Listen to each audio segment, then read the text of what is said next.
আজি বৰ ধুনীয়া কথা এটা শ্বেয়াৰ কৰিব খুজিছোঁ বন্ধুসকলৰ লগত যে বলিউড ইণ্ডাষ্ট্ৰীৰ খুব ভাল এক্টৰ ৰাইটাৰ তেওঁ ডিৰেক্টৰ আশুতোষ ৰাণাদেৱৰ নাম শুনিছে চবেই।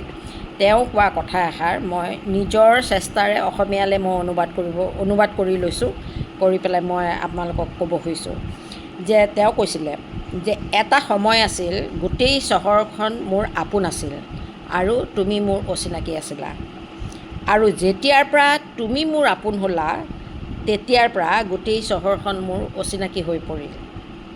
এতিয়া না তুমি মোৰ আপোন না এই চহৰখন মোৰ চিনাকি। মোৰ জীৱনৰ পাতনি মই আকৌ সেই ঠাইৰ পৰা আৰম্ভ কৰিম যেতিয়া গোটেই চহৰখন মোৰ চিনাকি আছিলে আৰু তুমি মোৰ অচিনাকি আছিলা। কি ধুনীয়া অনুভৱ, কি ধুনীয়া কথাখিনি, মানে ইমান তেওঁৰ মুখত আৰু ভাল লাগিছে। মইতো সুৰ লগাই মই কথা ক'ব পৰা নাই, কিন্তু তেওঁৰ মুখত ইমান ধুনীয়াকৈ কৈছে হিন্দী ভাৰ্চনটো, শুনি ভাল লাগিছে।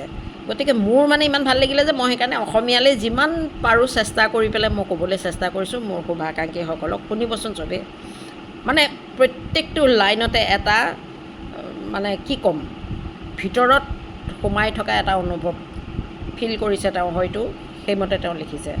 বৰ সুন্দৰ লাগিছে, শুনিব সকলোৱে।